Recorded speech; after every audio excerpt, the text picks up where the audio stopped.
நேராக சொல்லி வாசிங்க. உபாகமம் 8:9. அது தாழ்ச்சி இல்லாமல் அப்பம் புசிக்கத்தக்கதும் ஒன்றும் உனக்கு குறைபடாததுமான தேசம். அது கல்லுகள் இரும்பாய் இருக்கிறதும் செம்பு வெட்டி எடுக்கத்தக்க மலைகளும் உள்ளதுமான தேசம். இந்த வருஷத்துல நமக்கு ஒன்றும் குறைபடாது. நாம் சில காரியங்கள் அப்பத்தை குறித்து பார்த்தோம், எலும்பை குறித்து பார்த்தோம். இன்னைக்கு நாம் பார்த்தோம் செம்பு இல்ல, இன்னைக்கு நாம் மலைகளை அடுத்த நாம் செம்பு பார்ப்போம் இல்லையா? சரி, ரைட். அருமையான கர்த்தருடைய பிள்ளை, அன்பான தேவச்சனமே, இதற்கு கீவேர்ட் ஒரு துணை வசனமாக ஒரு வசனத்தை நீங்கள் வாசியுங்கள். மத்திய எழுதின சுவிசேஷம் 22ஆம் அதிகாரம் 14ஆம் வசனம். அந்தப்படியே அழைக்கப்பட்டவர்கள் அநேகர், தெரிந்து கொள்ளப்பட்டவர்களோ சிலர் என்றார். என்ன சொன்னாரு? அழைக்கப்பட்டவர்கள் அநேகர், தெரிந்து கொள்ளப்பட்டவர்கள் சிலர். இதை மனதில் வைத்துக் கொண்டு செய்திக்கு உள்ளே நீங்கள் கடந்து வரும்படி மிக அன்போடு கூட கேட்டுக்கொள்கிறேன். நீ சுதந்திரிக்க போகிற தேசத்திலே மழைகள் இருக்கிறது, அதனுடைய ஆசீர்வாதம் இருக்கிறது, அதை நீ பெற்றுக்கொள்ள போகிறாய் என்று சொல்லி தேவன் தம்முடைய ஜனத்துக்கு கொடுத்த ஒரு வாக்குத்தத்தம். எனக்கு அருமையான கர்த்தருடைய பிள்ளை, அன்பான தேவ ஜனமே, மழைகள் வந்து எப்படின்னு சொன்னா நமக்கு பாதுகாப்பை கொடுக்கிறோம் இல்லையா? சுற்றி நமக்கு பாதுகாப்பு. இரண்டாவது என்னன்னு சொன்னா அது ஆசீர்வாதம் நிறைந்த ஒன்றாக இருக்கிறது. ஒரு முறை ஒரு கர்த்தருடைய தாசன் இங்க வந்திருக்கும் பொழுது ஒரு காரியம் சொன்னா, ஆண்டவர் உலகத்தையே உண்டாக்கி அந்த உலகத்தை அப்படியே பார்த்து கட்டி பிடிச்சு முத்தம் கொடுத்த இடம் தான் சுவிட்சர்லாந்து. சுவிட்சர்லாந்துக்கு அழகு கொடுக்கிறது என்னன்னு சொன்னா இருக்கிற மலைகள் தான் என்ன செய்யுது, மேன்மையாக அழகுபடுத்தி கொடுக்குது. எத்தனையோ நாட்டவர்கள் இங்க வர்றாங்க ஸ்கீ விளையாடுறதுக்கு, அதுக்கு வர்றாங்க மலையில ஏறி. நான் ஒரு முறை யூங்ஃப்ரோயோக்கு போன நேரம் பார்த்தா எங்க கொரியாவில இருந்து கூட்டமா வருது. ஏன்னா அங்கதான் கூடுதலா வர்றாங்க. சென்னை எக்கச்சக்கமான சென்னை அப்பயே போறதுக்கு 20 வருஷத்துக்கு முன்னாலே 110 ரூபா மேல போறது டிக்கெட் இடையில இருந்து. அப்ப இப்ப எவ்வளவு சனம் போய்கிட்டு இருக்கு பாருங்க. ஏன்னா அந்த அழகை ரசிக்கிறதுக்கு. அதுக்கு மேல போனீங்கன்னா பார்க்க அழகு இன்னும் அழகா இருக்கும். அப்ப இப்படிப்பட்ட ஆசீர்வாதங்கள் எல்லாம் இருக்குது. ஆனா இந்த ஆசீர்வாதத்துக்குள்ளே ரகசியமான ஆசீர்வாதங்களும் இருக்கிறது. அந்த ஆசீர்வாதத்தை பெற்றுக் கொள்ளத்தக்கதாக தேவ ஜனத்தினுடைய இருதயம் திறக்கப்பட்டதா இருக்கட்டும். அதே வேளையில செவிகள் திறக்கப்பட்டதாய் கர்த்தர் இந்த மாலை வேளையிலே ஒவ்வொருவருடைய செவியையும் திறக்க செய்வாராக. சந்தோஷமாக சமாதானத்தோடு கூட கர்த்தருடைய வார்த்தைக்குள்ளாய் நாம் கடந்து போவோம். கர்த்தர் நம்மோடு கூட பேசும் பொழுது எந்தெந்த பகுதியிலே விட்டுக் கொடுக்க வேண்டுமோ, எந்தெந்த பகுதியிலே நாம் சேர்த்துக் கொள்ள வேண்டுமோ அவைகளை செய்யத்தக்கதாக நம்முடைய இருதயம் பலப்பட்டால் அது நலமாக இருக்கும். எனக்கு அருமையான கர்த்தருடைய பிள்ளை, அன்பான தேவச்சனமே, மலைகளுக்குள்ளே 2 விதமான ஆசீர்வாதம் இருக்கிறது. ஒன்று ஆண்டவர் இருக்கிற இடம் ஒன்று இருக்கிறது, இன்னொன்னு பிசாசு இருக்கிற இடம். 2 மலைகள் தான். நீங்க வேதத்துல பார்க்கும் பொழுது நீங்க பாத்தீங்கன்னா பழைய ஏற்பாட்டு காலத்துல பாத்தீங்கன்னு சொன்னா அவன் மலைகள் மேலே ஏறி என்ன செய்தானா, தோப்புகளை எல்லாம் வெட்டி போட்டான். வாசிச்சிருக்கிறீங்களா? தோப்புல என்ன இருந்ததுன்னு உங்களுக்கு தெரியும், வாசிச்சவங்களுக்கு தெரியும்.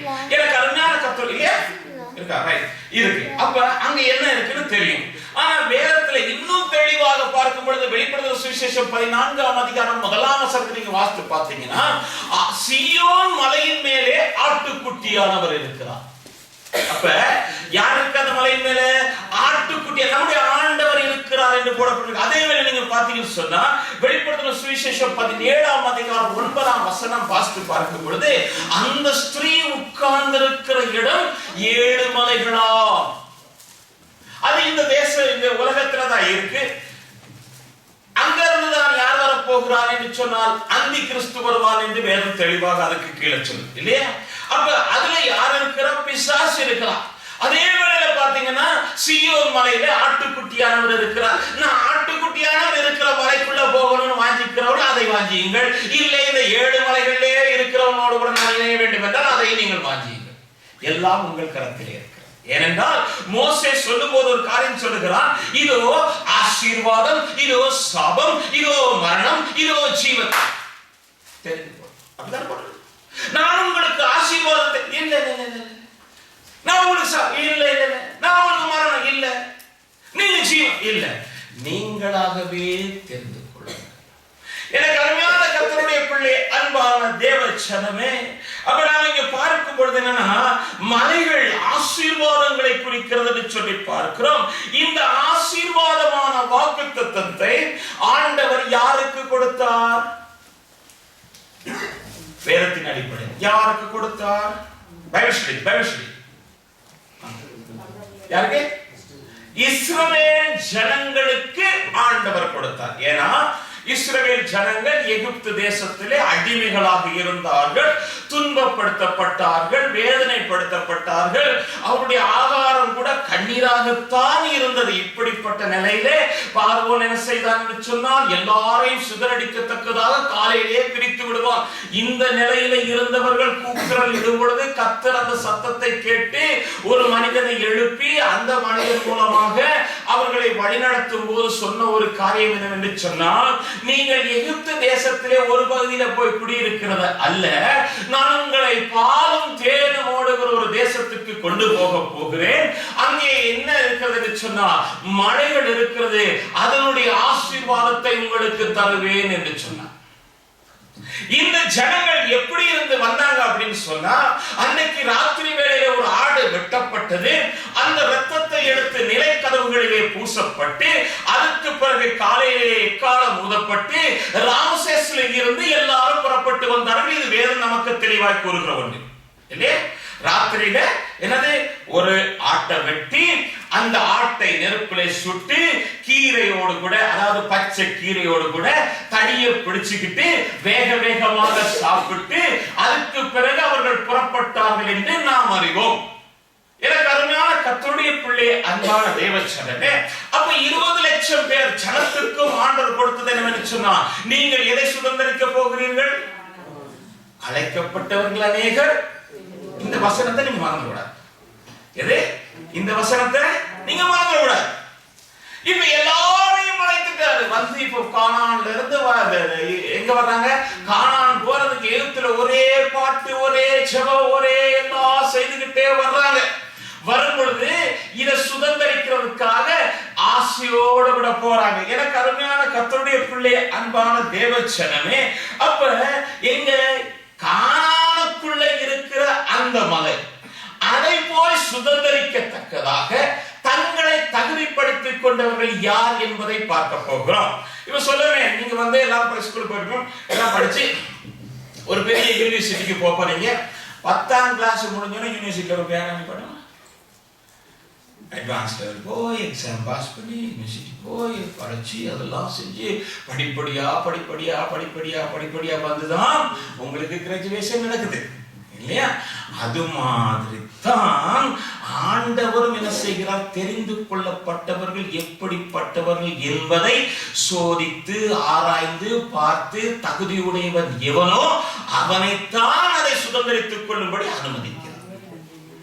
இதுல நான் தகுதி உள்ளவனா இல்லையா என்பதை குறித்து ஆராய்ந்து பார்க்கத்தக்கதாக சில சமன்பாடுகளை உங்களோடு கூட நான் பகிர்ந்து கொள்ள மாட்டேன். எனக்கு அருமையான கர்த்தருடைய பிள்ளை, அன்பான தேவ ஜனமே, நீங்க பார்ப்பீங்க சொன்னா யாத்ராகமத்தின் புத்தகத்துல 19ஆம் அதிகாரம் 12ஆம் வசனத்தை ஒருவர் வாசிக்கலாம். ஜனங்களுக்கு சுற்றிலும் நீ ஒரு எல்லை குறித்து அவர்கள் மலையில் ஏறாத படிக்கும் அதன் அடிவாரத்தை தொடாத படிக்கும் எச்சரிக்கையாய் இருங்கள் என்று அவர்களுக்கு சொல். மலையை தொடுகிறவன் எவனும் நிச்சயமாய் கொல்லப்படுவான். ஒரு கையும் அதை தொடலாகாது. தொட்டால் நிச்சயமாய் கல்லறியுண்டு அல்லது ஊடுருவா எய்யுண்டு சாக வேண்டும். மிருகமானாலும் சரி மனிதனானாலும் சரி உயிரோட வைக்கப்படலாகாது. எக்காலம் நெடுந்தொழியாய் தொனிக்கையில் அவர்கள் மலையின் அடிவாரத்தில் வரக்கடவர்கள் என்றார். பாருங்க, ஆண்டவர் சொல்லுகிறாரு, எகிப்திலிருந்து அழைக்கப்பட்டு வந்த ஜனத்துக்கு மலையின் அடிவாரத்திலே வரக்கடவர்கள். அப்படிதான் கடைசியா பாத்தீங்கன்னா மலையின் அடிவாரத்திலே வரக்கடவர்கள். எல்லாரும் எங்க வரலாம்னா மலையின் அடிவாரத்திலே வரலாம். ஆனால் மிருகமானாலும் சரி மனிதனானாலும் சரி மலையில ஏறுறதுக்கு அனுமதி கிடையவே கிடையாது, மட்டும் இல்ல தொடவும் கூடாது. அப்படிதானே? தொடக்கூட கூடாது. ஆனால் மலையின் அடிவாரத்திலே வருகிறதுக்கு அவர்களுக்கு ஒரு சந்தர்ப்பம் கொடுக்கப்பட்டது. ரட்சிப்பு எல்லாருக்கும் இலவசமானது, எல்லாரும் ரட்சிக்கப்படலாம். நீங்க பாருங்க, ரட்சிக்கப்பட்டவங்க எத்தனை பேர் நீங்க ரட்சிப்பு இல்லாம இருக்காங்களா? நான் ரட்சிப்பு இருக்கிறது கத்தோலிக்க. மலையின் அடிவாரத்திலே வரலாம். யாரு? இந்த 20 லட்சம் பேர் வரலாம். ஆனா இந்த 20 லட்சம் பேர்ல ஒருவனாகிலும் போய் தொட முடியாது, ஒருவனாகிலும் அதிலே ஏற முடியாது. என்ன ஆண்டவரே அப்படின்னு கேட்டா, ஆண்டவருக்கு நான் யாருன்னு அவருக்கு நல்லா தெரியும். ஆண்டவருக்கு எல்லாம் தெரியும். ஆண்டவர் எல்லாவற்றையும் அறிந்தவராகவே இருக்கிறார். இந்த ஜனக்கூட்டம் யார் என்பதை குறித்து முதலாவது நாம் பார்ப்போம் என்று சொன்னால், திருப்பிக் கொள்ளலாம். என்னாகமத்தின் புத்தகத்தில் 14ஆம் அதிகாரம் 27ஆம் வசனத்தை ஒருவர் எடுத்துக் கொள்ளுங்கள்.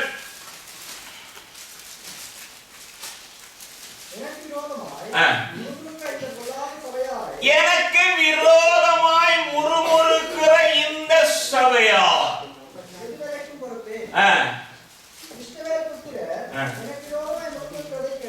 இந்த ஜனம் யாரு?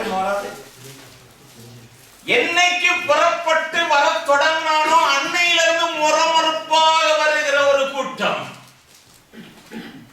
தண்ணி இல்லைன்னா உடனே என்ன செய்யணும்? எங்களை ஏன் கூட்டிட்டு வந்து அப்படின்னா சாப்பாடு நான் அங்கேயே வெளியில குளிர்ந்துருக்குமே. அங்கே இருந்திருக்கீங்க. அங்க இருக்கும்போது வெளியில வர ஆசை, வெளியில வந்தா உள்ள போக ஆசை, ரட்சிக்கப்பட வரைக்கும் ரட்சிக்கப்படணும் ஆசை, ஆண்டுகிட்ட வரணும், ஆண்டுகிட்ட வந்தோட அங்கேயே இருக்கணும். என்ன இன்னைக்கு ரொம்ப பெரிய குழப்பம் இதுதான். கர்த்தரை சரியா அறியாதது அதனுடைய இது. இந்த ஜனம் முறுமுறுக்கிற ஜனம். கர்த்தர் முறுமுறுக்கிற ஜனத்துக்கு மேல விருப்பம் கிடையாது. ஒரு சின்ன தேவைனாலும் முறுமுறுக்கிற ஜனம், எந்த காரியத்துக்கு முறுமுறுக்கிற ஜனம். அவர்கள் தேவனுக்கு விரோதமாக முறுமுறுத்தார்கள், மோசேக்கு விரோதமாக முறுமுறுத்தார்கள், ஆரோனுக்கு விரோதமாக முறுமுறுத்தார்கள். எல்லா நேரத்திலும் முறுமுறுக்கிற ஒரு கூட்டமாக இருந்தார். ஆண்டவர் அவர்களை பார்த்து இது முறுமுறுக்கிற கூட்டம். 2வது வசனத்தை வாசிக்கலாம். யாத்திராகமத்தின் புத்தகம் 32ஆம் அதிகாரம் 9ஆம் வசனம். பின்னும் கர்த்தர் மோசேயை நோக்கி இந்த ஜனங்களை பார்த்து இவர்கள் வணங்கா கழுத்துள்ள ஜனங்கள். ஆண்டவர் சொல்ற என்னது? முறுமுறுக்கிற ஜனம், வணங்கா கழுத்துள்ள ஜனம். மேல நீங்க வாசித்து பாத்தீங்கன்னா சம்பவம் தெரியும். எனக்கு அருமையான கர்த்தருடைய பிள்ளை, இந்த ஜனத்தை பார்த்து ஆண்டவர் சொல்றார். சங்கீதம் 95ல 10-11 வாசிங்க. 40 வருஷமாய் நான் அந்த சந்ததியை அரோசித்து அவர்கள் வழி போகிற இருதயமுள்ள ஜனங்களுக்கு என்னுடைய வழிகளை அறியாதவர்கள் என்றும் சொல்லி என்னுடைய இளைப்பாறுதலில் அவர்கள் பிரவேசிப்பதில்லை என்று என்னுடைய கோபத்திலே ஆணையிட்டேன். என்னுடைய கோபத்திலே நான் ஆணையிட்டேன். ஏனென்றால் 40 வருஷமா இந்த ஜனங்களோட கூட போராடுறேன். ஆனா வழுகி போகிற ஒரு இருதயம் உள்ளவர்கள். அப்படிதானே இருக்கு.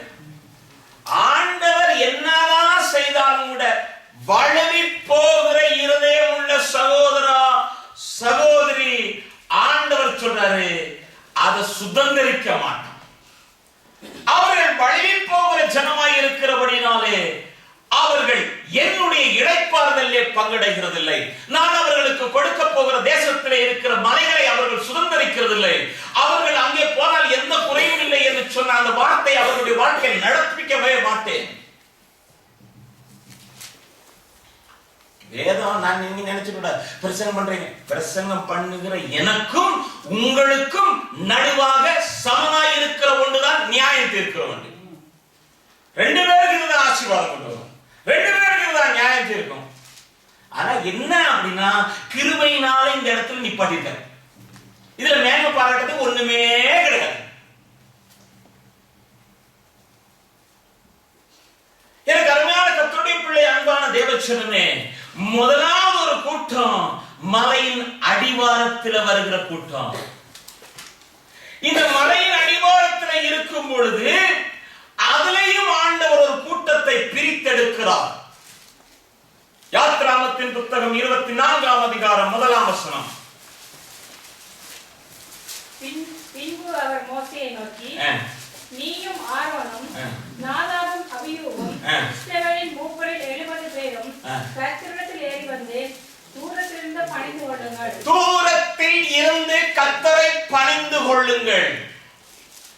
மலையின் அடிவாரத்தில் வந்தவர்கள்ல 73 பேரை கர்த்தர் வேறு பிரிக்கிறார். அப்படிதானே? ஆரோன், நாதாப், அபியூ 70 பேர். அப்படின்னா எல்லாரும் எத்தனை பேரு? 73 பேர். 20 லட்சம் ஜனங்கள்ல ஒரு 73 ஜனத்தை ஆண்டவர் என்ன செய்யறாருன்னா வேறு விரித்து கொண்டு வருகிறார். கொண்டு வந்தா மலையில என்ன செய்யக்கூடாது? மேல அவங்க போகணும். நீங்க கீழே எல்லாம் வாசிச்சு பாருங்க. எல்லாம் அதனாலதான் வசன ஆதாரத்தோட போட்டாங்க. மேல போக முடியாது. இவர்கள் என்ன செய்யணும்? தூரத்துல இருந்து என்ன செய்யணும்? கர்த்தரை பணிந்து கொள்ளணும். கர்த்தருக்கு தெரியும் இவங்க யாருக்கு நான் காட்டி கொடுக்குறேன். தூரத்தில் நின்று கர்த்தரை பணிந்து கொள்ள வேண்டும். வாசிக்கலாம் மார்க்கு சுவிசேஷம் 14ஆம் அதிகாரம் 54ஆம் வசனத்தை. கொஞ்சம் குயிக்கா வாங்க. டாக்டர் பிரசங்க எடை நிற்கும். பேதுரு தூரத்தில் அவருக்கு பின் சென்று பிரதான ஆசாரியனுடைய அரண்மனைக்குள்ளே வந்து தேவனோடே கூட உட்கார்ந்து இருந்துட்டார். நெருப்பு காயலுக்கு வந்துட்டார். இந்த பேதுரு யார் அப்படின்னு சொன்னான்? ஒரு காலத்துல இயேசுவோடு கூட நடந்தவன். இயேசுவோடு கூட நடந்தவன் மட்டுமல்ல, இயேசுவுக்காக பாடுகளை சகிப்பேன் என்று சொன்னவன், இயேசுவுக்காக நான் மரிப்பேன் என்று சொன்னவன். ஆனால் இன்றைக்கு இந்த பேதுரு எங்கே போகிறான்? தூரத்திலே இயேசுவுக்கு பின். அப்படிதான் போடுது. தூரத்திலே இயேசுவுக்கு பின் சென்றான். இயேசு சிலுவை சுமந்துட்டு போறாரு. கூட போக வேண்டியவன் தூரத்துல போறான். தூரத்துல போனவன் எங்கே போயிருந்தான் என்று சொன்னான்? சேவகர்களோடு உட்கார்ந்து குளிர் காயத்தக்கதாகவும் இயேசுவை மறுதலிக்கவும் தூசிக்கவும் ஏதுவான ஒரு மனுஷனாக மாறினான். தேவஜனமே, இன்னைக்கு உன்னுடைய ஆரம்ப அழைப்பும் நீ நிற்கிற இடமும் நடக்கிற நடையும் எது என்று சொல்லிப்பார்.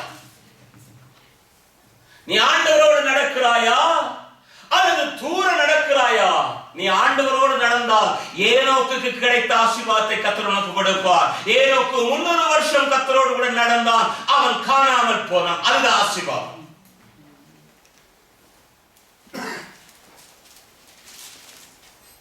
இந்த 73 பேர்ல இந்த ஜனங்களை குறித்து பார்க்கும்போது கொஞ்சம் காரியங்களை சொல்றேன். 20 லட்சம் பேர். எவ்வளவு பேர்? 73 பேர். யாரு? Aaron, Nadab, abiu. ஆரோன் யாரு? பிரதான ஆசாரியன், நல்ல மனுஷன். அவன் யாரு? நல்ல மனுஷன். நீங்க யாத்திராமத்தின் புத்தகம் 32ஆம் அதிகாரம் 4-5 வசனங்களை நீங்க வாசிச்சீங்கன்னு சொன்னா அவன் எப்படிப்பட்ட மனுஷன்னு தெரியும்.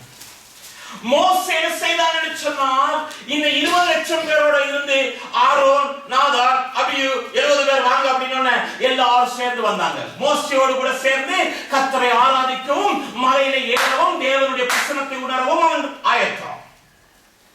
அதே வேளையில கீழே இருந்து கூப்பிடுவான், நீங்க ஆரோன். இதுக்கு அவசரம் பைபிளையும் பார்த்துங்க இல்லையா? இருக்கா? இருந்தா ஒருத்தர் சொன்னா போதும், மற்ற பைபிள் காட்டி போனா பரவாயில்ல. ஒரு பைபிள் இருந்தா போதும்.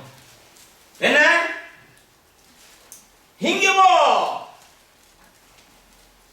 கர்த்தருக்கும் நான் ஆராதனை செய்வேன், கன்றுக்குட்டிக்கும் ஆராதனை செய்வேன். உடனே ஒரு கன்றுக்குட்டியை செய்து கர்த்தருக்கு பலிபீடம், நாளைக்கு பரிசுத்தம், பலி செலுத்துவோம், உண்ணவும் ஆடவும் பாடவும் தூபம் காட்டவும். எங்க கண்ணு குட்டிக்கு முன்னுக்கு தூபம் காட்டுவான். ஆசரிப்பு கூடாரத்துல கர்த்தருக்கு முன்னுக்கு தூபம் காட்டுவான். மோசே சொல்றான், மரித்தோருக்கு நடுவிலே போய் இருக்கணும்னா அங்க போய் மரித்தோருக்கும் உயிரோடு இருக்கிறவர்களுக்கும் மத்தியிலே தூபம் காட்டணும். நல்ல எதை சொன்னாலும் செய்வான்.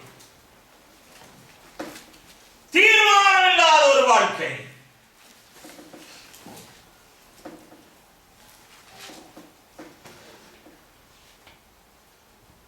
கண்ணுக்குட்டி செய்வோம், நோ ப்ராப்ளம். கர்த்தர் அதுவும் பிரச்சனை இல்லை. மரித்தோருக்கு சொல்லிருக்கணும், நீ மரித்தோரை விட்டு எழுந்திருக்கணும்.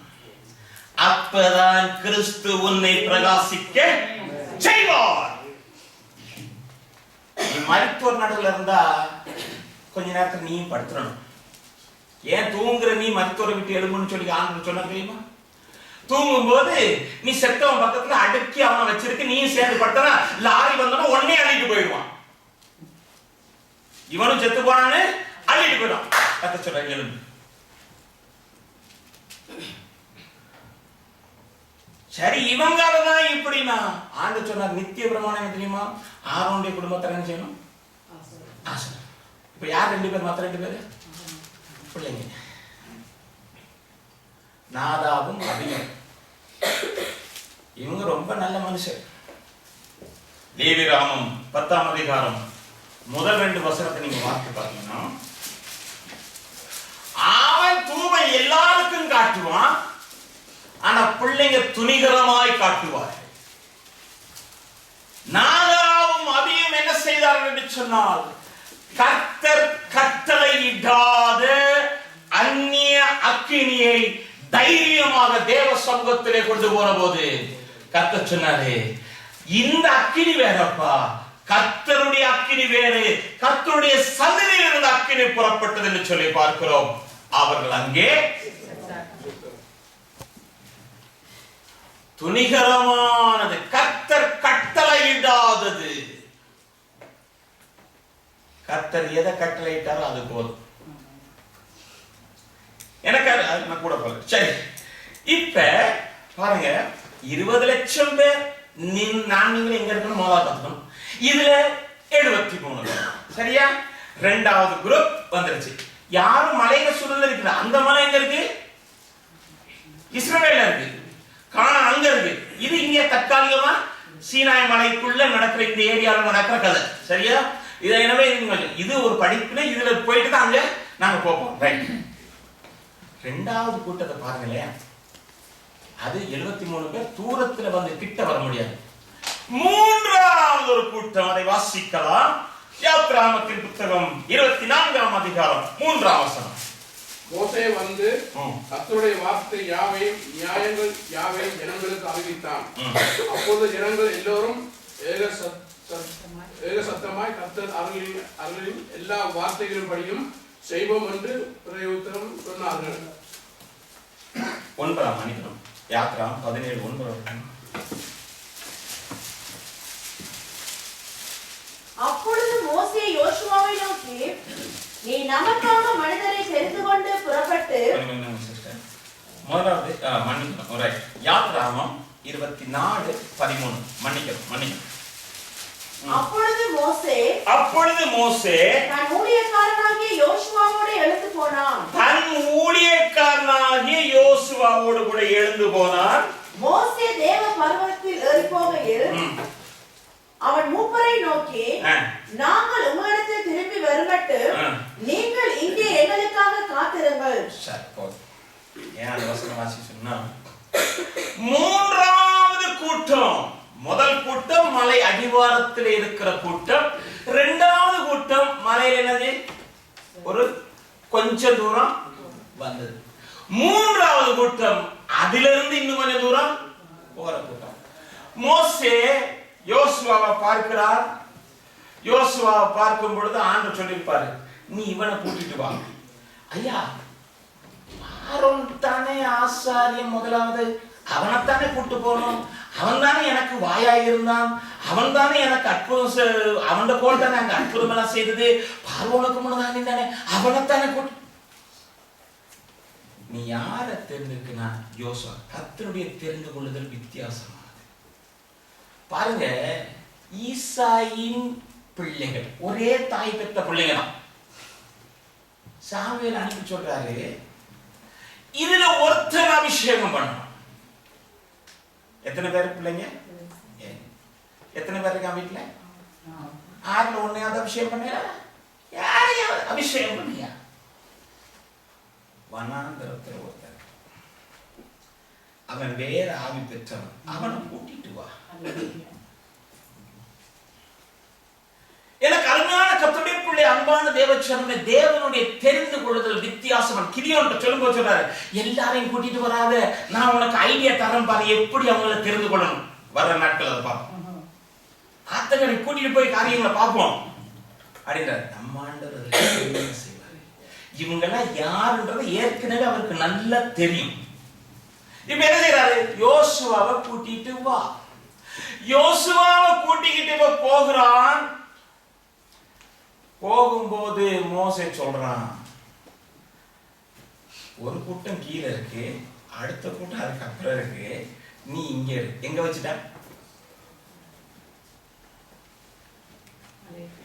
இல்ல, நடுவுல அடுத்த ஸ்டெப்ல விளங்கலையா வசனம்? ரைட், விளங்குதா? விளங்குதா? விளங்க. சரி, ஒரு மாதிரி பார்க்கணும். என்னது?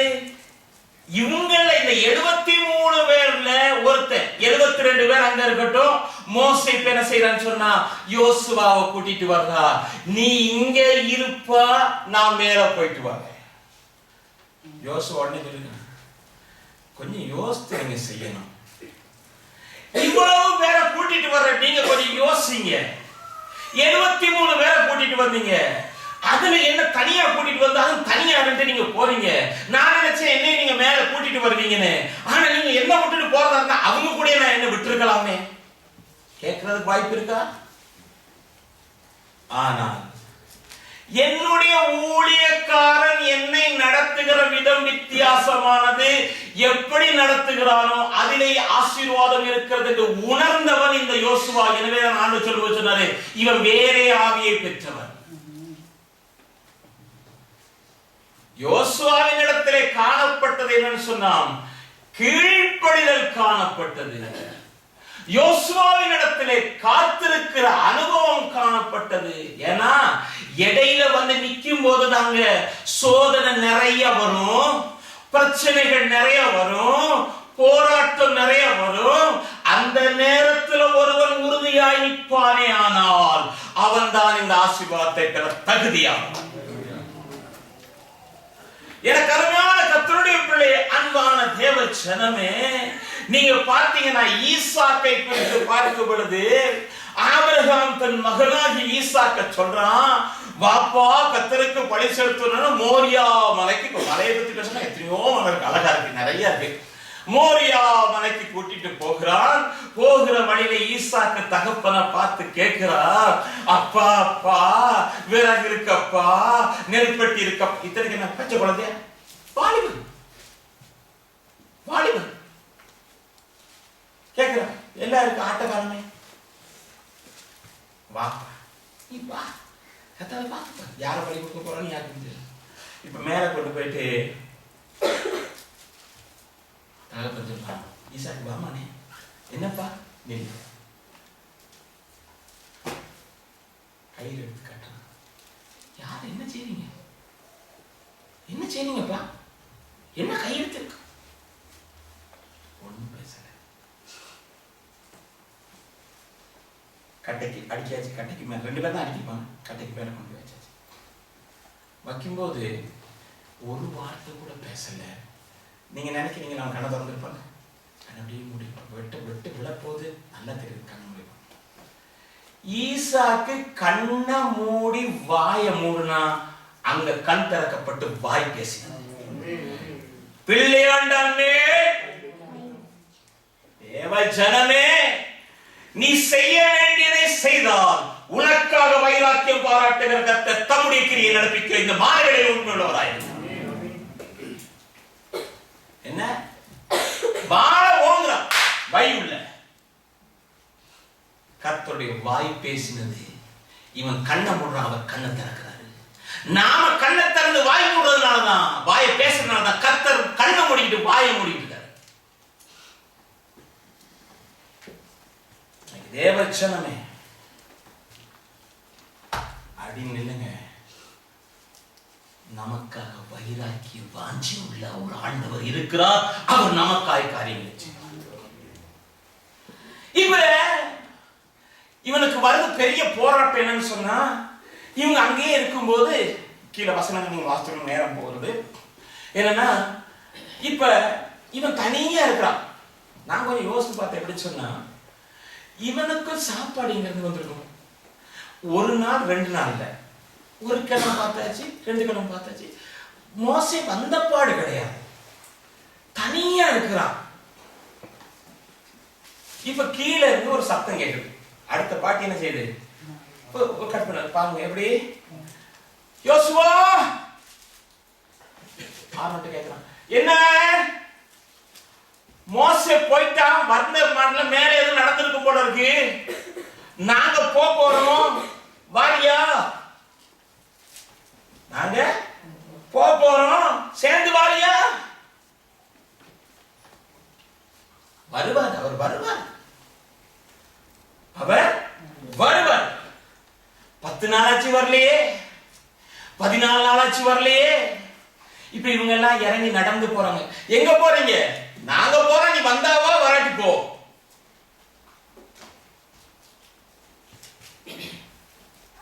போறீங்களா? நீங்க போங்க. என் ஊழியக்காரன் என்னை நடத்துகிற விதத்தை நான் அறிந்திருக்கிறேன். அவனுடைய வார்த்தை மீறாதபடிக்கு நான் இங்கே இருப்பேன். அவன் வருவான். சைலசன் என்று சொல்லப்படுகிற ஒரு படகோட்டியினுடைய புத்தகத்தை நீங்கள் கேட்டிருப்பீர்கள் அல்லது பார்த்திருப்பீர்கள். அதுல என்ன தெரியுமா, இந்த படகுல அவனும் அவனுடைய மகனும் போர்ச்சவர்களும் போய்கொண்டிருக்கிறார்கள். எதிர்த்தரப்பிலே இருந்தவர்கள் என்ன செய்தார்கள் என்று சொன்னால், அவர்கள் யுத்தம் பண்ணுவதற்காக யுத்தத்தை ஆரம்பித்த போது இந்த ஒரு தகப்பன் என்ன செய்தான், மகனை பார்த்து சொன்னான், நீ மகனே இந்த நாட்களில் இப்படியே உட்கார்ந்து இரு, நான் போய் வருகிறேன் என்று சொல்லி முன்னாக போனான். எதிர்ச்சியாக தற்செயலாக பட்டது நிமித்தமாக அந்த இடத்துல அவன் மறித்து போனான். சண்டையில யார் மறிச்சாங்க இருக்கிறாங்கன்னு பார்த்துக்கிட்டு நேரம் இல்ல. இப்ப எதிர்த்தரப்போடு கூட யுத்தம் நடந்து கொண்டு இருக்கிறது. திடீர்னு அவர்கள் வீசின ஒரு எரி பந்தமானது என்ன செய்த, கப்பல்ல வந்து விழுந்தோடனே இப்ப எரிய ஆரம்பிக்குது. எல்லாரும் ஓடுறாங்க, தப்பித்துக் கொள்வோம் என்று ஓடும் பொழுது பின்னால இருக்கிற பையனை பார்த்து சொல்றாங்க, பாப்பா போயிடுவோம், இனிமே நாம தப்பிக்கிற வழியை தான் பார்க்கணும் அப்படின்னு சொல்றான். அப்பா எல்லாரும் பார்த்து சொல்றான், எங்க அப்பா ஒரு வார்த்தை சொன்னாரு, நான் வருவேன்னு சொன்னாரு, நான் வரமாட்டேன், நான் இங்கே. அப்பா வருவாரப்பா, ஆட்களோட எங்கேயாவது இருப்பாரு, இல்ல இப்ப நான் என்ன சொல்ல பாப்போம். இல்ல, எங்க அப்பா வருவார். ஆனா அப்பா அங்க மறித்து போனார். ஆனால் அவன் என்ன செய்யறான்னு சொன்னார், அசையாதபடிக்கு அதிலே இருந்தான். தீ பற்றினது, நாட்காலையோடு கருகி போனான். ஆனால் அவனுடைய தலையங்கத்திலே கீழ்ப்படுகிற அந்த சைலசன் என்று சொல்லப்படுகிற நாமம் பதிக்கப்பட்டது. அழைத்தவர்ல உறுதியா இருக்காங்க. என்னது, அப்ப காத்திருக்கிறவர்களுக்கு என்ன இருக்குதான் வேதம் சொல்லுது, காத்திருக்கிறவர்கள். ஏசாயா 40 இருக்குல்ல, என்ன இருக்கு, கர்த்தருக்கு வசனம், காத்திருக்கிறவர்கள் புதுபெலன் அடைவார்கள். யோசுவா புதுபெலன் அடைந்த ஒரு மனிதன். நீங்க பார்ப்பீங்கன்னு சொன்னா, நீங்க வாசித்து பார்க்கும் பொழுது பார்த்தீங்கன்னு சொன்னா, மோசே சொல்லுகிறான், வாசிக்கலாம், யாத்ராகமத்தின் புத்தகம் 24ஆம் அதிகாரம் 13ஆம் வசனம், இல்ல 17ஆம் அதிகாரம் 9ஆம் வசனம். அப்பொழுது மோசே யோசுவாவை நோக்கி, நீ நமக்காக மனிதரை தெரிந்து கொண்டு புறப்பட்டு அமலேக்கோட யுத்தம் பண்ணு.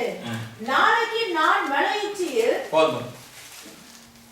நீ அமலேக்கோடு கூட என்ன செய்ய போகிறாய், யுத்தம் பண்ணுவாய். இப்ப நடக்குதா, நாளைக்கு அப்படியா இருந்தா என்ன செய்யணும், நீ என்ன உன்னை ஆயத்தப்படுத்து, அந்த யுத்தத்துக்கு நீ தயார்படுத்து என்று சொல்லி அமிலேக்கியரை குறித்து உங்களுக்கு வேதத்தில் நிறைய காரியம் தெரியும்.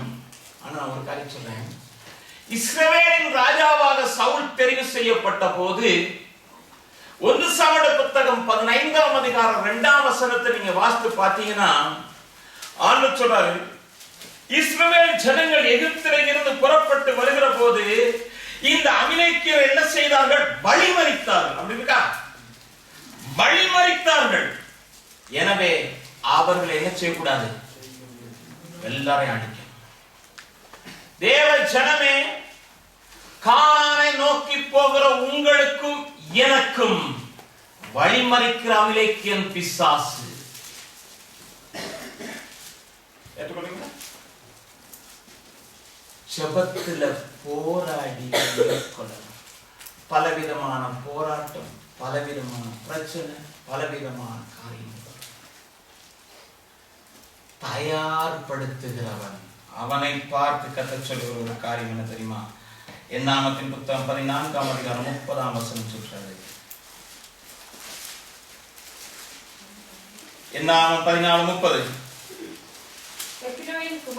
எப்னேயின் குமாரன் காலேபும் நூனின் குமாரன் யோசுவாவும் தவிர மற்றவர்களாகிய நீங்கள் நான் உங்களை குடியேற்றுவேன் என்று ஆணையிட்டு கொடுத்த தேசத்தில் பிரவேசிப்பதில்லை. என்ன சொல்றாரு?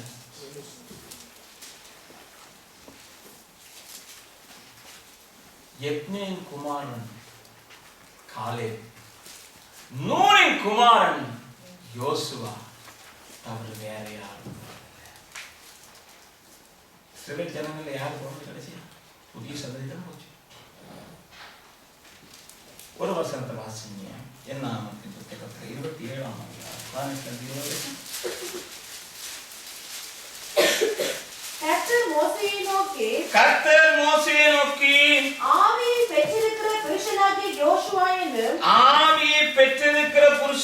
யோசுவா என்னும் நூனின் குமாரனை நீ தெரிந்து கொண்டு அவன் மேல் உன் கையை வைத்து அவன் ஆசாரியனாகிய எலெயாசாருக்கு சபை அனைத்துக்கு முன்பாக நிறுத்தி அவர்கள் கண்களுக்கு முன்பாக அவனுக்கு கட்டளை கொடுத்து இஸ்ரவேல் புத்திரராகிய சபையார் எல்லாரும் அவனுக்கு கீழ்ப்படியும் படிக்கு உன் கணத்தில் கொஞ்சம் அவனுக்கு கொடு. யாரே கர்த்தர் மோசேக்கு சொல்றாரு? ஆவியை பெற்றிருக்கிற 20 லட்சம் பேர்ல 72 பேர் வேற எதுவும் இல்ல, ஒரு வித்தியாசமான ஆவியை பெற்றவன். அவனை நீ கனப்படுத்துப்பா. எனக்கு அருமையான கர்த்தருடைய பிள்ளை, அன்பான தேவ ஜனமே,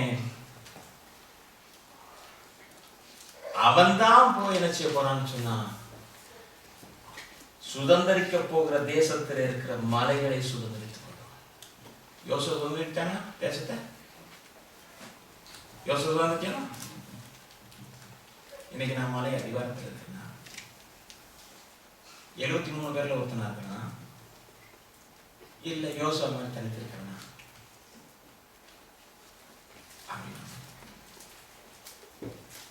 தூரத்திலே நிற்கிறவர்களாம் ஒரு அலையிலே சொல்லுவோம்.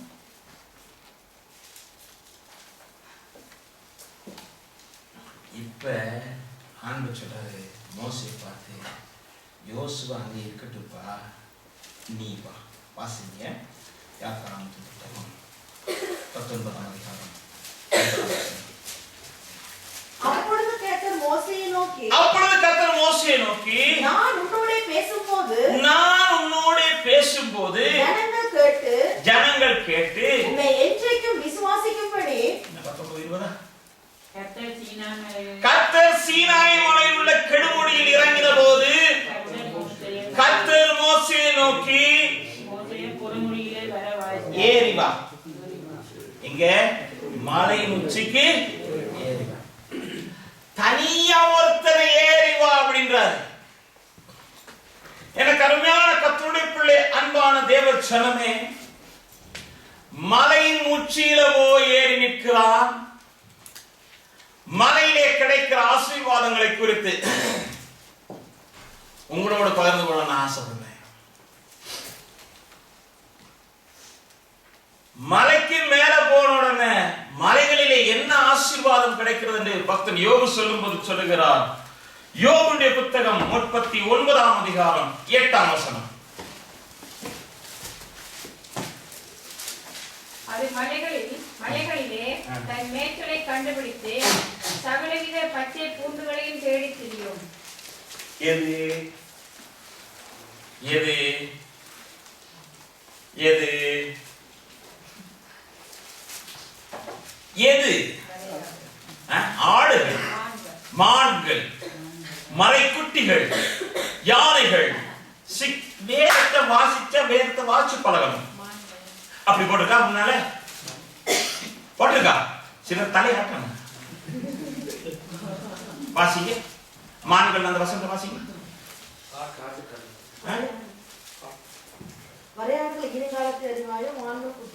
மேல அப்படியே இருக்கு. காட்டு கழுதை. 5ஆம் வசனம். காட்டு கழுதை. இந்த காட்டு கழுதைக்கு என்ன இருக்குதா?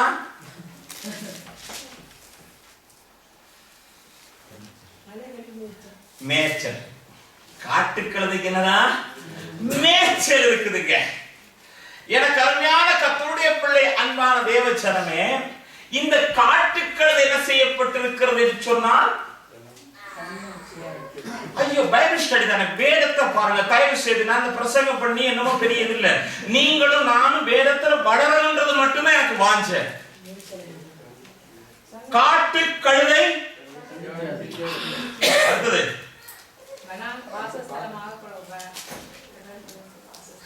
அந்த காட்டு கழுதை அப்ப என்ன செய்திருக்கு? கட்டப்பட்டு கிடக்கிறது. இந்த காட்டு கழுதை என்ன செய்து? சரியா வேதவசனம்? என்ன இப்படி அப்படியெல்லாம் பார்க்க? நான் சொல்றது பாருங்க, கழுதைனா ஏற்றுக்கொள்ள முடியாது. இப்ப கழுதை ஏற்றுக்கொள்ள முடியாத கழுதையை குறித்து நாம் வாசிக்கலாம். வாசிங்க மார்க்கு சுவிசேஷம் 11ஆம் அதிகாரம் 9ஆம் வசனம்.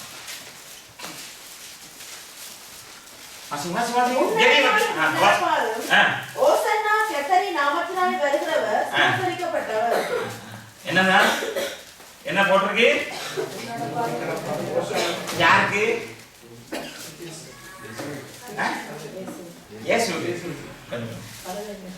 கழுதை மேல வந்தது. இப்ப அந்த கழுதை எங்க இருக்கு தெரியுமா? எங்க இருக்கு?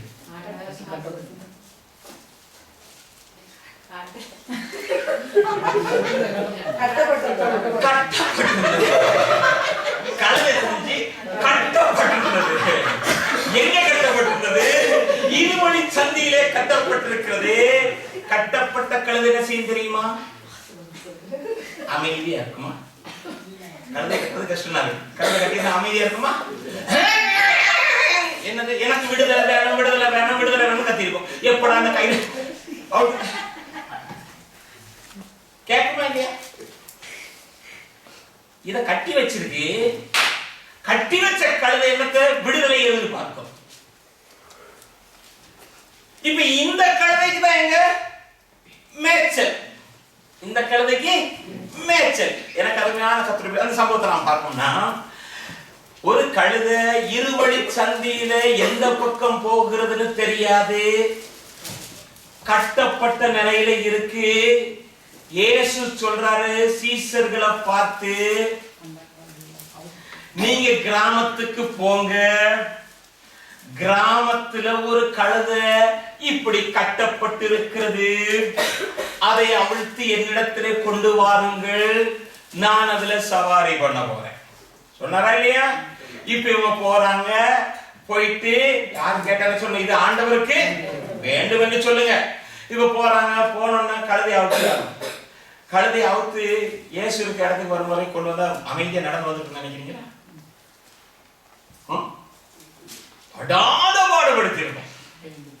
இவனும் நம்ம எதுக்கோ மீன் பிடிச்சத கூப்பிட்டு இப்ப நான் கழுதையை போட்டு இந்த பாடு நமக்கு வேதனை அப்படின்னு சொல்லிட்டு ஏதோ இழுத்துட்டு வந்துட்டாங்க. வந்த உடனே மற்ற சீக்கிரமா இருக்கிறாங்க. எப்பா இதை கொண்டாடுறதுக்கு பட்ட பாடு, கொண்டாடப்படுற பாடு அப்படின்னு சொல்லி என்ன செஞ்சிருப்பாங்க? கொஞ்சம் இதா போறேன், இதை கொண்டாந்து கொடுத்துருப்பாங்க. இப்ப என்ன செய்யுங்க? இயேசுவை ஏத்தணும். உடனே ஏத்தணுமா? என்ன செய்யணும்? இத நல்லா துப்புரவு செய்யணும். ஏன்னா இது எண்ணத்துல படுத்து பிறண்டு எப்படி இருக்குன்னு யாருக்கு தெரியும்? இது என்ன செய்யணும்? நல்ல துப்புரவு செய்யணும். நல்லா பிரஷ் பண்ணி கொஞ்சம் கழுவி எல்லாம் என்ன செஞ்சிடணும். அதுக்கு பிறகு தொடச்சுத்தான் அதுக்கு பிறகு விரிப்புகளை விரித்து இயேசுவை கொண்டாந்து என்ன செய்யணும்? உட்கார வைத்து பவனி போகணும். இப்ப பவனி போகிறதுக்கு இயேசு உட்கார்ந்து போகும்போது இந்த கழுத போக போக என்ன விரிச்சான்? காப்பட் விரிச்சிருக்காங்க. என்ன போட்டிருக்காங்க? எங்க காப்பட்டுன்னு இல்லையே. அந்த நாள் காப்பட் வஸ்திரம் தான். ரோட்ல வஸ்திரத்தை விரித்து இந்த காட்டுக்கழுத சேர்த்த விரிச்சதை என்ன செஞ்சிருக்காங்க? நடக்க வச்ச உடனே இது நடையே வித்தியாசமா மாறி இருக்கும். அரசியல்வாதிகள் அப்படித்தானே வரும் பொழுது ஒரு மாதிரி இருப்பா. வந்த உடனே ஆப்பிள் ஜூஸ் அது இதெல்லாம் கொடுத்தோன்ன வெள்ளை சொல்லியமா தங்க கடலா மாறிடும். அது மாதிரி இந்த கழுத நடக்க ஆரம்பிக்குது. கத்துனது தலைவர் மாதிரி அசைக்க ஆரம்பிக்குது. ஏன் தெரியுமா? எல்லாரும் ஓசன்னா ஓசன்னா ஓசன்னா.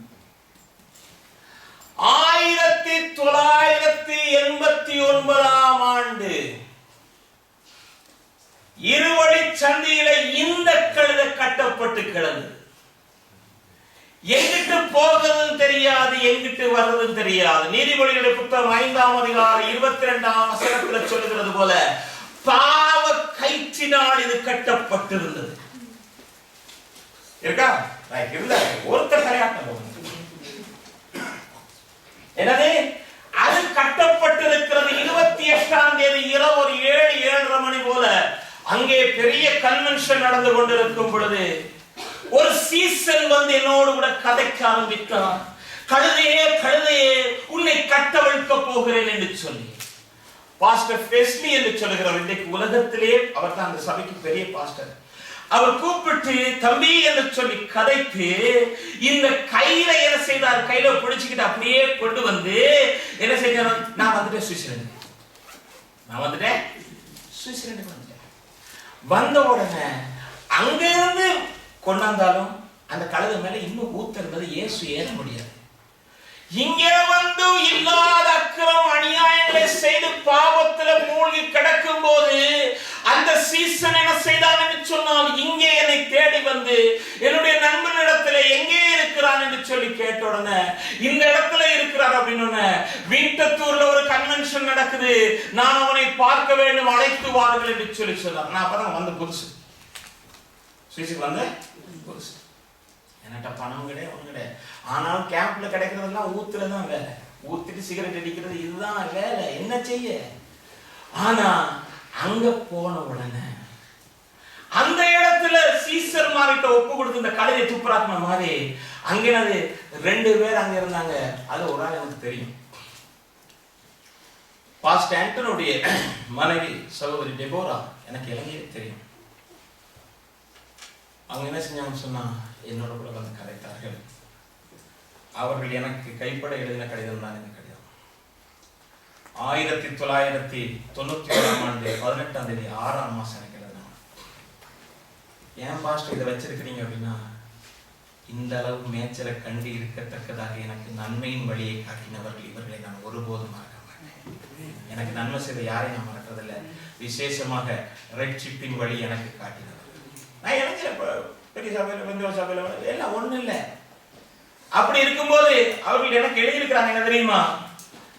மாதத்துக்கு ஒரு முறையாவது தயவு செய்து நீங்க சர்ச்சுக்கு வாங்க, வசதி இருக்கும் பொழுது எங்க வீட்டுக்கு வாங்க, தொலைபேசியின் மூலமாக என்னோடு தொடர்பு கொள்ளுங்க, அன்புடன் அக்கான போட்டு கீழே ஃபெய்த்தோமுக்கு ஒரு முறையாவது வாங்கன்னு சொல்லிட்டு இப்படி ஒரு பைபிள் கேம்ப் நடக்கிறது, அந்த கேம்புக்கு வாங்கன்னு எழுதிருந்தாங்க. பைபிள் கேம்புக்கு வாங்க அப்படின்னு. எனக்கு பைபிள் கேம்ப் போறதுன்னு தேவையில்லாத வேலை.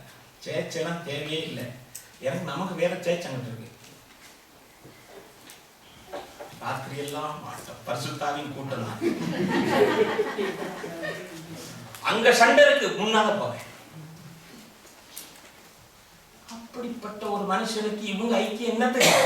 இங்க போனா ஜெபம் பண்ண சொல்லுவாங்க, வேத வாசிக்க சொல்லுவாங்க, சபையில பரிசுத்தம் இதைத்தானே பேசுவாங்க. இது எனக்கு தேவையில்லையே. ஆனால் அந்த ஆண்டவருக்கு தம்முடைய சித்தத்தை நிறைவேற்றுகிறவர் அங்க அந்த துப்புரவாக்குறதுக்குன்னு கொண்டு போனாரு. பாஸ்டர் டி மோகன் இந்தியாவில் இருந்து வந்த போது ஈசோப்பை கொடுத்து என்ன சுத்தமா அப்படி துப்புரவுப்படுத்துறதுக்காக பேசுறாரு. அங்கிருந்து கட்டவிழ்க்கப்பட்டுச்சு இந்த கழுதை. ஆனால் இயேசு ஏறல.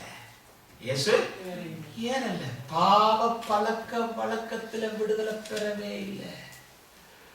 அந்த கன்வென்ஷனுக்கு போன போது நான் இப்ப எல்லாம் போட்டுக்கிட்டு எல்லாம் முடிச்சுட்டு தான் போயிருக்கேன். போனா பாஸ்டர் தாமஸ் என்ற ஒரு கருத்துடைய ஒரு தாசன் அமெரிக்கால வந்திருந்தார். இந்தியா பாஸ்டர் தான். நான் ரட்சிக்கப்பட்டிருக்கேன், சபைக்கு போறேன், ஒண்ணுமே அவருக்கு தெரியாது. ஆனா வந்து என் தோல்ல கை போட்டார். போட்டு, மகனே, நீ இப்படி இருந்தால் மற்றவர்களை இப்படி ஆண்டுக்குள்ள நடத்த முடியும். நான் யாரும் புரியுமே தெரியாது. அவனை முடியலாம் வளர்த்துருக்கேன். வேற என்ன செய்யாது.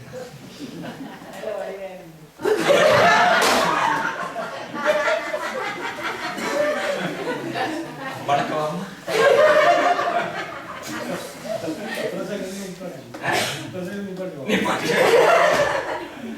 அப்ப என்ன நடந்தது? இல்ல மகன், அன்னைக்கு வந்து வெட்டினவன் இதுவரைக்கும் அது வளர்க்கல.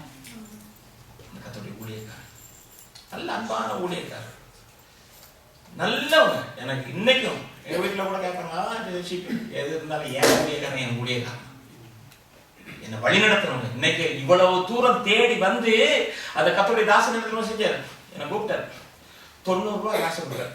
குடிச்சோன்னாரு, மகன் எனக்கு வேற ஒன்றும் இல்லை மகன், இவ்வளவு தான் கிடைச்சிச்சு, இது நீ வச்சு. பாஸ்டர் எனக்கு வேணும், நான் பேப்பர் எனக்கு வேணாம் பாஸ்டர், வேணாம், நீ இது எடு, கத்தணும்னு ஆசை. இன்னைக்கு வரைக்கும் அது கிடக்குது. கேட்பாங்க வீட்டுல, விக்கிரகமான அது விக்கிரகமோ என்னமோ அது எனக்கு போதும். அது பேப்பரா இருக்கலாம், அது அது செல்லாட்டி போனாலும் பரவாயில்ல. என் தகப்பன் கொடுத்தது. அப்ப என்னது? அங்க வந்தோன்னு பாஸ்டர் மோகன் பிரசங்கம் பண்றாரு. எப்படி பண்றாரு? இயேசு கிறிஸ்துவை காட்டி கொடுக்க போகிறார்கள், சிலுவையில் அடிக்க போறாங்க. அந்த நிலையில அவர் சமாதானமா இருக்கிறார். அது மட்டும் இல்ல, தெரியாதுன்னு சொல்லுகிறவன், காட்டி கொடுக்கிறவன், விட்டுட்டு ஓடுறவன், இப்படி எல்லாரும் இருக்கும்போது எல்லாரையும் சிநேகிதர் என்று சொல்லி எல்லாரையும் மன்னித்து அன்பு காட்டினார். வந்து அடிக்குது. கேட்டேன், அது சிபிஎம். நாங்க இத்தனை வருஷம் எங்களுக்கு அந்த பாஷை தெரியாத, இந்த எல்லாம் தெரியும். என்ன இல்ல, மன்னிக்கிற சுபாவம் கிடையாது. மன்னிக்கிற சுபாவம் கிடையாது. ஆனால் நாளைக்கு ஒரு தீர்மானம் எடுப்போம். பைபிள் கேம்ப் முடிஞ்ச ஒரு தீர்மானம் எடுப்போம். வீட்டுக்கு போன பிறகு தீர்மானம் எடுக்கணும்னா 5 நிமிஷம் எடுக்கணும். உடனே கூட்டம் முடிஞ்சு போனேன், புக் ஷாப்புக்கு போனேன். ஒரு கார்டு தாங்க, எனக்கு எழுத தெரியாது. ஒருத்தர் கூப்பிட்டேன், இதுல டச்சுக்கு அழகா எழுதுங்க செப்புக்கு. ஏன்னா வரும்போது அவரோட சண்டை, அவர் சம்பளம் தான் வாங்குறேன், அவர்கிட்ட பேசுறது இல்லை. மாச கணக்கா பேசுற, 1 மாசம் 2 மாசம் தான் அங்க வேலை, பேசுறது இல்லை. எழுதுனேன், நான் இப்படி சந்தோஷமா இங்க இருக்கிறேன், நல்லா இருக்கிறேன். அது போய் கிடைச்சு நாங்க போனோம்னு அவருக்கு இருந்த சந்தோஷத்தை பார்க்கணும். அன்றைக்கு நான் என்னை ஒப்பு கொடுத்து அதை செய்த போதுதான் இயேசு இந்த கழுதை மேல உட்கார்ந்தாரு. ஓசியா தீர்க்கதரிசன புத்தகம் 14ஆம் அதிகாரத்துல, ஓசியா தீர்க்கதரிசன 14ஆம் அதிகாரம் 11ஆம் அதிகாரம் 4ஆம் வசனம் சொல்லுது, மனுஷரை கட்டி இழுக்கிற அன்பின் கயிறுகளினாலே என்னை கட்டி பிடித்துக் கொண்டார். இப்ப பாவ கயிறை எடுத்துட்டு இந்த கழுதையில கட்டி இருக்கிறது என்னது? அன்பின் கயிறை வச்சு இயேசு என்ன செஞ்சார் தெரியுமா? பவனி போவோம் அப்படின்னு கொண்டு வரும் பொழுது காப்பட் விரிச்சோட நட மாறி போச்சு. நட மாறி போச்சு. கத்தி இருந்த கத்தல் மாறி போச்சு. உங்களுக்கு சொல்றேன், நீங்க கேட்டா தெரியும். எனக்கு எல்லாம் இருக்கும்போது கூடுதல் எனக்கு பேச தெரியாது, பேசுறது தெரியாது. எடுத்தோன்னு கையை நீட்டு. ஆனா ஒரு காரியம் சொல்றேன், சனிக்கிழமை வேலை காலையில் வேலைக்கு போடுவாங்க இல்லைங்க, போட்டா முந்தி சொன்னேன், ஒரு பொம்பளை ரேம்ப்ல ஏறும், 10 நம்பர்ல ஏறும். ஏன்னா அது எல்லாம் பேசிட்டு அங்கே பானத்தில் அன்னைக்கு போகிறேன், பின்னால் முன்னால் எல்லாம் வந்துச்சு. நான் அப்புறம் போயிட்டு ஒரு மாதிரி தப்பிச்சு போயிட்டேன்.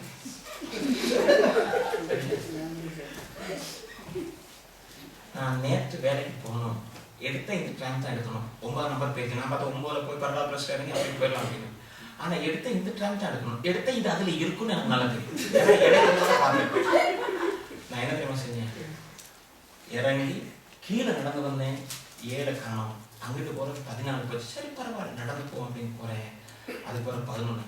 முந்தியா இருந்தா இந்த வாயாலே விளையாண்டுருவேன். ஓடுற சத்தத்தில் அவள் பக்கத்தில் இல்லை, ரோட்லேயே வர மாட்டான். ஆனா இந்த கழுதை இன்னைக்கு நடமாறி போச்சுங்க. மேய்ச்சலை கொடுத்தாரு. ஏன் தெரியுமா? இயேசு உட்கார்ந்திருக்காரு.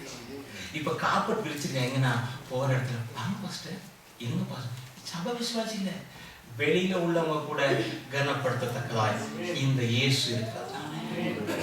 எனக்கு அருமையான கர்த்தருடைய பிள்ளை, மேய்ச்சலை கொடுக்கிறார். அதை நீங்க வாசித்து பாப்பீங்க சொன்னா யாத்திராகமத்தின் புத்தகம் 24ஆம் அதிகாரம் 12ஆம் வசனத்தை வாசிங்க. அப்பொழுது கர்த்தர் மோசேயை நோக்கி, நீ மலையின் மேல் என்னிடத்திற்கு ஏறி வந்து அங்கே இரு. நான் உனக்கு கற்பலகைகளையும் நீ அவர்களுக்கு உபதேசிப்பதற்கு நான் எழுதின நியாய பிரமாணங்களையும் கற்பனைகளையும் கொடுப்பேன் என்றார். இப்ப மேய்ச்சலை கொடுத்து என்ன செய்யறாரு? மத்தவங்களுக்கு காட்டு. ஹல்லேலூயா. அதான் தாவீது சொல்றாரு எப்படி தெரியுமா? அவர் என்னை புல்லுள்ள இடங்களிலே மேய்க்கிறாரு. என்ன மேய்ச்சி அதை மற்றவங்களுக்கு கொடுக்கத்தக்கதாய் கத்துக்கிறது. என்ன படிக்கிறது? சொல்ற பாஷா இல்ல, ஏதாவது படிச்சு ஒண்ணு இல்லை, தமிழ் பேச தெரியாது. நான் மட்டக்களப்பு வீட்டுக்கு போயிருக்கும் போது எங்க அம்மா கேட்டாங்க, என்னடா பேசுற, இது தமிழாடா? இங்க உள்ளவங்க எல்லாம் கேட்டா சிரிப்பாங்கடா. ஆனாலும் அதுலயும் கூட கல்வி எனக்கு பாதிக்க எங்க அன்பின் கைவினாலே கிடைக்காது. எனக்கு அருமையான கர்த்தருடைய பிள்ளையே, பிரமாணங்களை உனக்கு கொடுப்பேன். இப்ப மலையின் உச்சியில இருக்கும்போது சில ஆசீர்வாதம் சொல்லி நம்ம முடிக்க நேரமாச்சு. நீங்க பாருங்க, வாசிக்கலாம். 24ஆம் அதிகாரம் 15ஆம் வசனம். டாக்டர் வாசிங்க. மலையின் மேல் ஏறின போது ஒரு மேகம் மலையை மூடிட்டு. போதும். மேகம் ஒன்று என்ன செய்ததாம்? மலையை மூடிற்று. எனக்கு அருமையான கர்த்தருடைய பிள்ளையே, மேகம் ஒண்ணு மூடிற்று. இந்த மேகத்தில் ஒரு ரகசியம் இருக்கிறது சகோதரா சகோதரி. வாசித்து பாருங்க. யாத்திராகமத்தின் புத்தகம் 40ஆம் அதிகாரம் 36 38 வரைக்கும் நீங்க வாசித்து பாத்தீங்கன்னா உங்களுக்கு தெரியும். எப்படி சொன்னா, வாசஸ்தலத்தின் மேல் மேகம் வந்து அமர்ந்திருக்கும் போது இஸ்ரவேல் ஜனங்கள் பிரயாணமாய் போவதில்லை, அவர்களும் இளைப்பாறுவார்கள். மேகம் எழுதின போது அவர்கள் மறுபடியும் தங்கள் பிரயாணத்தை ஆரம்பிப்பார்கள். அப்படியா இருந்தால் இந்த மேகம் இளைப்பாறுதலை கொடுக்கிறதும் வழிகாட்டுகிற ஒன்றுமாயிருக்கிறது. அப்ப இந்த மேகத்துக்குள்ள இருக்கிற ரகசியம் என்னவென்று சொன்னால், யாத்திராகமத்தின் புத்தகம் 16ஆம் அதிகாரம் 10ஆம் வசனம் வாசிங்க. ஆரோன் இஸ்ரவேல் புத்திரராகிய சபையாருக்கெல்லாம் யாத்திராகமம் 16:10 வாசிங்க. இதை சொல்லுகிற போது அவர்கள் வனாந்திர திசையாக திரும்பி பார்த்தார்கள். அப்பொழுது கர்த்தருடைய மகிமை மேகத்திலே காணப்பட்டது. மேகத்துல என்ன இருக்குது? என்ன இருக்குது? மேகத்துல கர்த்தருடைய மகிமை இருக்கிறதுங்க. கர்த்தருடைய மகிமை எங்கே இருக்கிறதோ, ஏசாயா தீர்க்கதரிசி புத்தகம் 4ஆம் அதிகாரம் 5ஆம் வசனம் என்ன சொல்லுது? மகிமையானவைகள் மேலெல்லாம் காவல் பண்ணப்படும் ஐயா. மகிமையானவைகள். எங்களுக்கு என்ன செய்யறது? பயமா இருக்கு, அது இருக்கு, இதுக்கு ஒண்ணு பயப்பட தேவையில்லை. பாருங்க, வேலைக்காரன் போயிட்டு வந்துடுறான், ஐயோ ராணுவம் எல்லாம் சுற்றி வந்திருக்கிறது, மலையை சுற்றிலும் ராணுவம் இருக்கிறாங்க. தீர்க்கதரிசி என்ன தெரியுது? ஆண்டவரை இவன் கண்டம் வந்துறாங்க. ஏன்னா அக்கினிமயமான குதிரை ரதங்கள் இருக்கிறதையும் பார்க்கறதையும் பாதுகாப்பு மகிமையானவைகள் மேலெல்லாம் காவல் பண்ணப்படுகிறது. உங்க குடும்பம், உங்க பிள்ளை, உங்க வேலை, உங்க வாழ்க்கை, உங்க தேசம், உங்க வாகனம் எதுவாக இருந்தாலும் தேவனுடைய மகிமையினாலே அவள் காணப்படும். அல்லேலூயா. நல்ல சக சுகத்தை கற்றுக் கொடுக்கிறோம். ஏன்னா இது மகிமையினாலே மூடப்படுகிறது. அப்ப எனக்கு பிள்ளை அன்பான இப்ப இந்த மலை எங்க இருக்கு? 8 தேசத்துக்குள்ளே இருக்கு இல்லையா? சுதந்திரிக்க போகிற மலை எங்க இருக்கு? ஆனா இவ்வளவு செஞ்ச மனுஷன் யாரு? மோசே. 34 பார்த்தீங்கன்னு சொன்னோம். மோசே கூப்பிட்டார், வாசிக்க நேரம்ல மோசே கூப்பிட்டார், ஆண்டவரே இங்கே வாப்பா, நேபோ மலைக்கு ஏறுப்பா, ஏறி இஸ்ரவேல் ஜனங்களுக்கு கொடுக்குற எல்லாத்தையும் பார்த்து இங்கேயே கண்ண முடியும், இங்கேயே சரி ஆண்டவரே. ஒண்ணுமே அவன் சொல்லல. இவன் கணத்துல கொஞ்சம் பெற்றவன் வழி நடத்தி உள்ள போவான், ஆனால் இவனுக்கு போக முடியல. எனக்கு அருமையான கத்துரை பிள்ளையே ஆண்டாத் முளைச்சினாரு. ஆரோனும் இங்கே தான் அடக்கம் பண்ணப்பட்டான், நீ இங்கே தான் 40 லட்சம் பேர்ல ஒரு யோசுவா ஒரு காலே 2 பேர் எவன் மீது இரக்கமாக இருக்க சித்தமாயிருக்கிறேன் அவன் மீது இரக்கமாயிருப்பேன், எவன் மீது கிருபையாயிருக்க சித்தமாயிருக்கிறேனோ அவன் மேல கிருபையாயிருக்கிறேன். மோசே அந்த மலையில் உன் கால்கள் படும், மோசே அந்த மலைகளிலே உன் கால்கள் படும். என்ன ஒரு மாதிரி பார்க்கறீங்க? வாசிங்க மத்தேயு 17:3 வாசிங்க நேரமா. அப்பொழுது மோசேயும் எலியாவும் அவர்களுடைய பேசுபவர்களாக அவர்களுக்கு காணப்பட்டார்கள். சரி, இப்ப தெரிந்தானே அந்த சம்பவம் உங்களுக்கு தெரிந்தானே இல்லையா? வசந்த நேரம் நம்ம நேரமா என்னது ஆரம்பிச்சு சொன்னாரு, பேதுரு, யோவான், யாக்கோபு இந்த 3 பேரையும் கூட்டிட்டு இயேசு என்ன செய்தாருன்னு சொன்னா எங்க போனாரு? மலைக்கு மேல போனாரு. மலைக்கு மேல போன உடனே அங்கிருந்து யார் வந்தா? மோசே, எலியா 2 பேரும் எங்க வந்தாங்க தெரியுமா? கானான்ல இருக்கிற அந்த மலைக்குள்ளே வந்தாங்க. ஹல்லேலூயா! எனக்கு அருமையான கர்த்தருடைய பிள்ளையே, நீதிமான் விழுந்தாலும் அவன் 7 முறை விழுந்தாலும் எழுப்புகிற ஒரு கர்த்தராய் இருக்கிறார். இந்த மாலையிலே அனுப்பிச்சுன்னா ஒரு மோசே நேபோ மலையில மறித்தான். நான் எவன் மீது இரக்கமா இருக்க சித்தமா இருக்கணும் அவன் மீது இரக்கமா இருப்பேன், எவன் மீது கிருபையா இருக்க சித்தமா இருக்கணும் அவன் மீது நான் உன் மேல கிருபையா இருக்கிறேன், நான் உன் மேல இரக்கமா இருக்கிறேன். நீ இந்த ஆண்டுல அதை சுதந்திரிக்கத்தான் போறேன். மேகம் மூடுது, அதுக்குள்ள மகிமை இருக்கிறது, அந்த மகிமையினால் நீ காவல் பண்ணப்படுவாய், நீ ஆசீர்வாதமா இருப்ப. எனக்கு அருமையான கத்திரிப்ப நீங்க ஒருவேளை ஒரு கேள்வி கேட்கலாம், அப்படியா இருந்தா பேதுருவும் மறுதளிச்சானே இயேசுவ, பேதுரும் இயேசுக்கு தெரியும் மறுதளிப்பான்றது நல்லா தெரியும். அதாவது நான் சேவல் கூறதுக்கு முதல்ல நீ என்னை மறுதளி தெரியாமல அவருக்கு தெரியும். ஆனா பேதுருடைய உள்ளம் என்னன்றதான் உயிர் திறந்த போது இயேசு கிறிஸ்து பேதுரு போற பேதுரு பார்த்து கேட்டார், என்ன கேட்டாரு? ஒரு சொல்லுங்க.